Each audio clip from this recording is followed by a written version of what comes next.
Welcome back to the Mount Much Tarot channel. I am your host, Sarah, and today we are talking about why the Epstein files can only get worse from here. If you are new here and you enjoy political divination, hit the subscribe button, stick around, become part of the community, and don't forget to click the like button. It really helps out the channel quite a bit, lets me know that you like this type of content and that you enjoy watching it and would like for me to make more. They're calling him Donica Lewinsky, folks. They're calling him Donica Lewinsky, and I love it. I love that for him. I think that is the funniest thing I've ever heard in my life. There's memes. There's already memes. Just putting it out there. If you guys have seen that one particular email, they're saying that Bubba, the name Bubba, is Bill Clinton. So, holy cow, that's definitely... I didn't expect that to happen. Okay, so the Epstein files. What we have right now available to the public, all of these emails that are coming out, the truth of it is these emails are, in a way, kind of distraction emails. They are not the really deep, serious Epstein files. This is more of a public-facing document release. Now, we haven't seen these before. They're new. But at the same time, they are not as deeply incriminating, and they don't carry the same weight as the ones that the DOJ is still sitting on. So what we're looking for today, as we do Donald Trump's weekly forecast, which we do every week, we're going to be looking for information that might indicate the real deep files are coming sooner than we maybe thought. And we're going to reassign the safe card. In this reading, it's not going to be just bribery and stuff like that. It's actually going to represent the DP files. So if the safe card comes out, we will know that there is a good chance that in Donald Trump's upcoming week, we may see some movement on the DOJ version. I'm going to shuffle these cards and we'll see what we can get.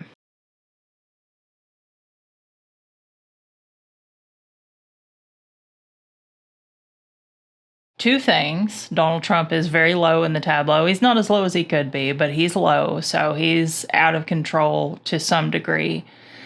The E-files showed up. So we're going to start with the E-files themselves, because I think there's a really interesting message around here, and you all can interpret this message however you like, and we'll see how it plays out. But what's coming through here, if you look at the surrounding cards, we've got the bear, the letter, the stars, the coffin, the tree. So those are the cards encircling the E-files. And I think simply put, we are going to see the deep files. There's going to be some type of move on it. Coming out in a big way, lots of big messaging, big secrets being revealed. So if you look at these three cards here, information that they've been sitting on is going to be released to the public in a very big way. It's going to be a big topic. So we have the bear card here, so big, powerful, intense. Over here with the stars is something spreading and just so happens to be right underneath the letter card, which is a good indicator that messaging is going to continue to travel. Then we have the coffin and the tree are the other two cards surrounding. And I think that, simply put, this is going to put an end to something that has been long-standing. Obviously, we know that these files go back to the 90s. So, good representation of the deep files that we, will likely see those and that we'll get some type of move. I think with the fish card coming out here as well, it's interesting because, we asked specifically at the beginning about the deep files. Fish card, deep water. So, and right next to the stars card, it's just a combined energy of the depths of this situation kind of coming out and coming to the surface and being spread throughout society. So very good chance it's looking like from the cards here that we're going to see big movement on this.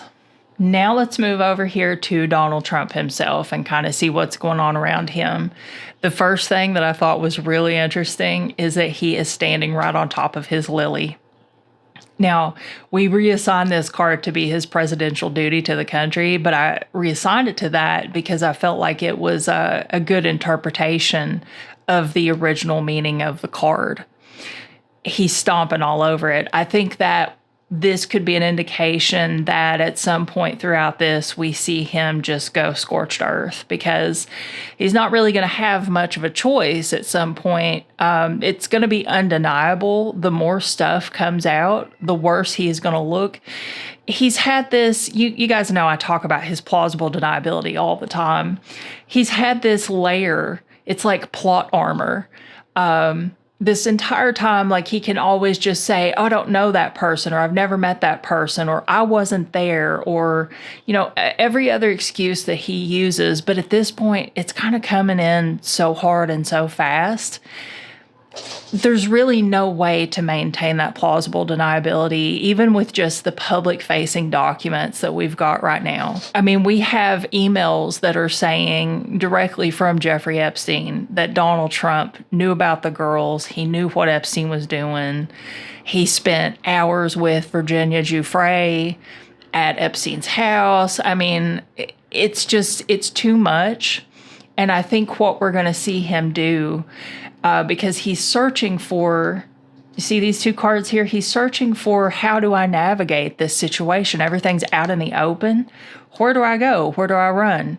Where do I hide?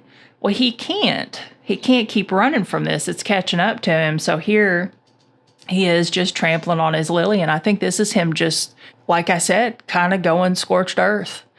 And we're going to see him desperate. We're going to see him flailing. I don't know how he'll react, because usually with the kind of person Trump is, when they really get cornered like this, their reactions can be severely volatile. Now, some other things we've got going on here, another indication with the stork next to him that just amplifies this message beneath him of desperately searching for a way to kind of obfuscate the truth, the burden of the situation. I think we're going to see him turn to his administration, the people closest to him. And I'm going to say probably Pam Bondi. I'm getting a big, strong feeling of Pam Bondi here. And the reason is, with these two cards next to her, she is kind of a combative, volatile person herself. And she's close to his heart. He's known her since she was a kid. So they've got some type of weird personal connection. She's definitely, like I said months ago in a reading that I did, I think it was like back in the spring, she is the keeper of all his secrets. There's just something between them that makes her very special to him. So I think that, not only does this mean the administration, but I think it means her specifically. So he's going to kind of lean on her and put her in front of him like a human shield, metaphorically speaking, to try to handle this. He's going to rely on the people that he knows he can trust, which that pool is dwindling. There's not a whole lot of people left in that category, obviously. But then up above, we've got the mountain, the fox, and the bouquet. And I think really what that is kind of telling us is it contributes to this message here with her, that he's going to depend on her to find the means of survival throughout this situation, and to kind of block as much as she can, shield him from as much as she can, and not only make him happy, not only provide him comfort and some type of relief from all of this, but to kind of put a spin on this to try to pull the narrative back. So this entire section right here is really just about him and his reactions and how this is going to play out for him over the next week, because, again, weekly forecasts. So we're just doing 1 week at a time. I don't know if I mentioned that. I'll tell you, I'm so excited. This is like Christmas Day. And it is almost Christmas Day. And I can't remember Christmas when I was this excited. Definitely not last Christmas, I can tell you that much. Anyway, so let's take a look at his row here, because this is kind of wild. Now, you all know the other day I told you that every reading I've done for him lately, the sick bed has come out in his immediate circle or very close to him. I'm starting to think that there's another message here that I'm overlooking, because when I see it come out next to him, I'm like, woohoo, it's time for the forever box, but it's not yet. I did a reading on it last night. Lenormand told me we're stuck with him for a little bit longer. He's gonna make it. Just, sorry to hurt everybody's feelings, but don't shoot the messenger, okay? But the sickbed, seriously though, has been coming out with him. So I got to thinking last night, I was like, what is this trying to tell me? There's another message here that I'm not getting about Donald Trump and the sickbed.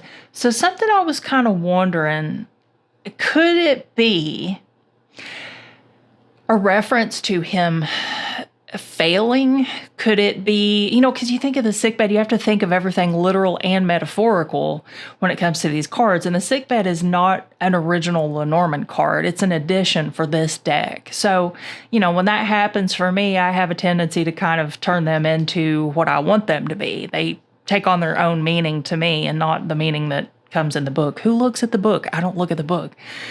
So for me, the sickbed is always an indicator of his failing health. But what if it's talking about his failing in general? What if it's talking about him growing weaker in the public eye? What if, maybe there could be some other meanings? You all feel free to throw down in the comments some ideas of what you think it could mean. There's a message that has been coming through for more than a week about Donald Trump and the sickbed card. And the context isn't really, it's not making it clear, but there is something coming with Donald Trump. I even considered, this is a possibility. What if his last-ditch effort to get out of this situation is to finally say, I'm sick, guys. I've got insert, whatever disease he wants to use as a distraction. And maybe try to leverage his bad health against the public to kind of pull back some emotion and some sympathy and, anything for a distraction. I mean, at this point in time, it's looking like Pete Hegseth might start a war to keep us from paying too much attention to what's going on with the e-files. So there's definitely something coming through about the sickbed. It's followed him all over the spread every time I've done one. I don't know what it is. I keep getting it. Anyway, that was a very long roundabout way of telling you that in this row right here, all I can see is his suffering. Now, I know that we already know this. I know that we are seeing this. We're seeing just dozens of reports pouring out that he's begging Republicans to stop with the Epstein stuff. He's, he bullied Lauren Boebert and others the other day to try to force them to take their name off of the petition. I think now we may be at the point where it's too late for anybody to take their name off the petition, because at some point it's kind of cemented and you can't do any takesy-backsies. And I don't think any of them would, because they're turning on him. That's another thing I considered for the sickbed is, could this just be him losing his position, his rank, his power? We do keep getting the medal card. That's another stalker card that's coming up. So I'm kind of wondering if maybe it's these two together conveying the message that MAGA is dead, Trumpism is dead. We are watching him basically create an extinction event for his party and his supporters. That would explain the sickbed. So we've got, kind of being bogged down, stuck in place. Something is heavy, weighing heavily, something happening quickly. And then we've got the coffin and the tree, which again, that is the end of something long-standing, comes quickly. Kind of sounds like the end of MAGA and Trumpism, doesn't it? I mean, that's what I'm kind of thinking it is. And for, if we're looking at context around the sickbed, because I think this is our subject card. I mean, obviously he is, but as far as like details and information and revelations, the sickbed here, I believe, it's kind of our subject card for the sentence. One of the meanings here is that everything he has built in the public eye and the following he has built and the power he has snatched away from the Republican Party, because he's changed the Republican Party. He's turned them into something that a lot of them don't want to be.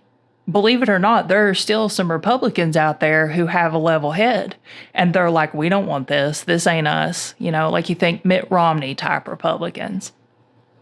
I think we're seeing an extinction event in Trump world.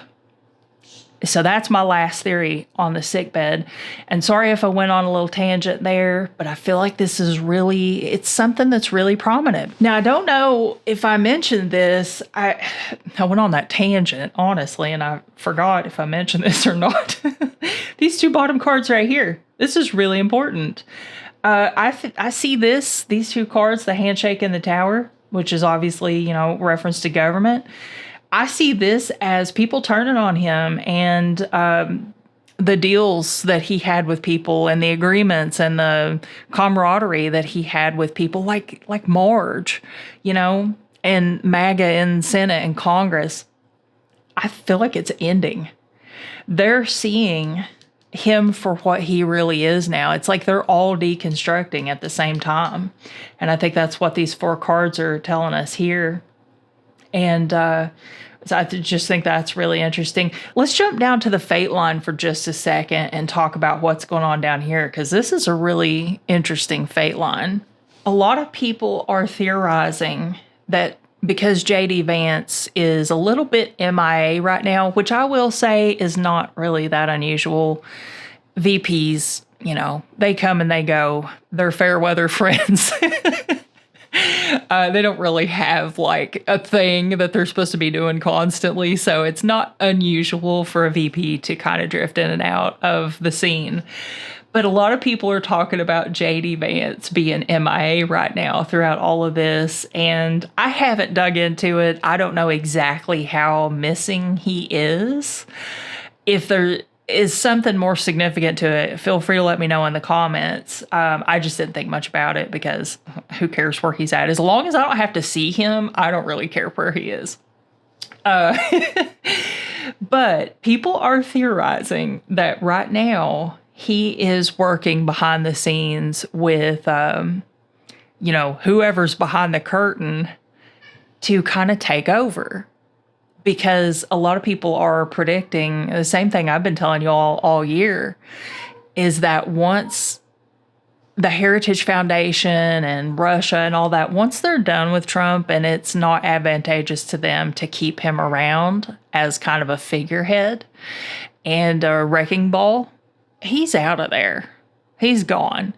The sad thing about being someone like Trump is that you can be a useful idiot for a long time and really benefit from it until one day when the people above you are like, yeah, we don't need you anymore.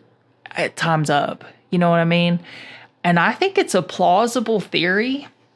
And I think if you look at the fate line here and you kind of think about that theory, it's a little bit spooky because we have all this confusion coming to the White House.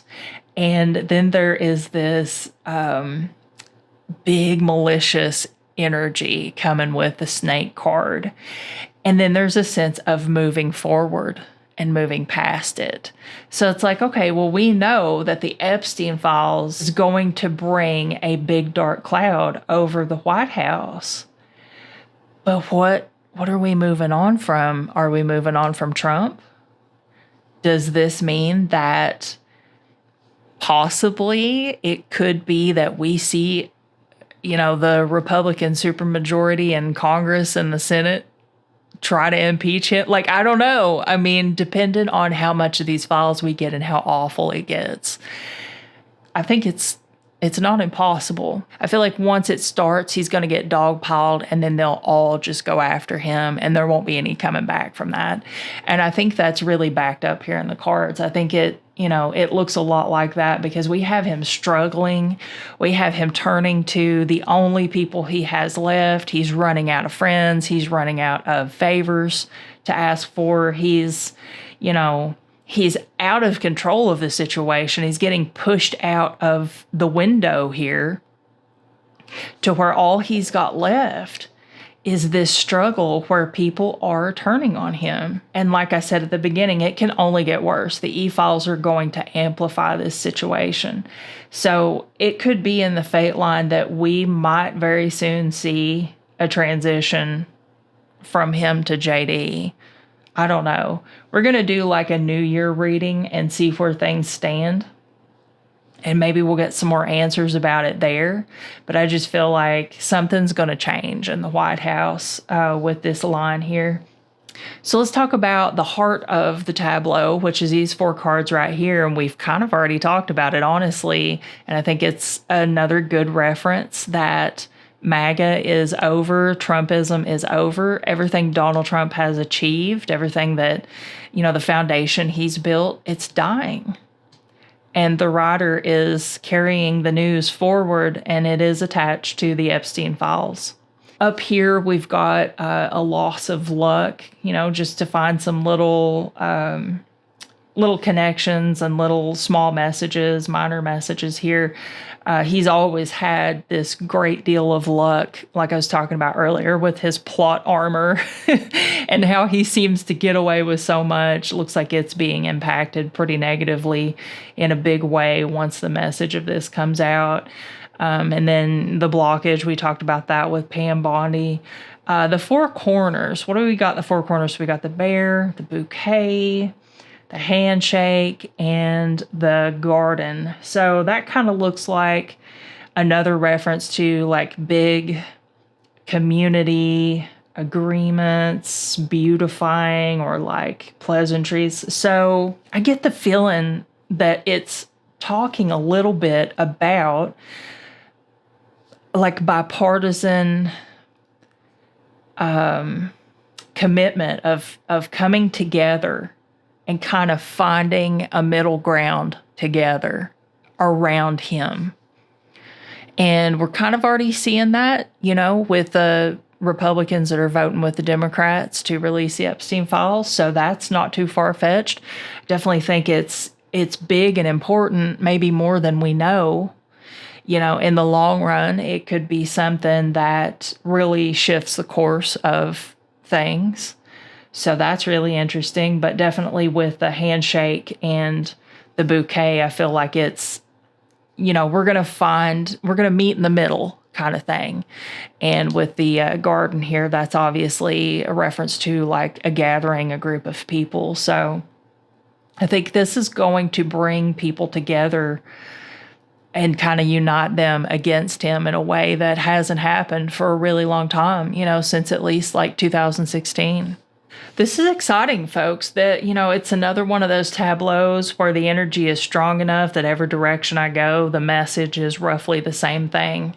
And those are the ones that always have the most accurate and spot-on predictions. So let's keep our fingers crossed that things play out the way that they should. We got to get those e-files, the real ones, the deep e-files. We've got a little bit right now, but we got to get the deep ones. So that will do it for this one. You all let me know what you think. Let me know your questions. If you are a card reader, feel free to throw your interpretations down there in the comments. Let me know what you see. Like I said, tons of little messages everywhere. I'm really excited to see how this plays out. It's going to be a wild ride. Anyway, thank you all so much for watching. I really appreciate it. I hope you enjoyed the video. If you did, be sure to give it a thumbs up. And if you are new here, hit the subscribe, stick around for more political divination. And until next time, folks, I'll see you later.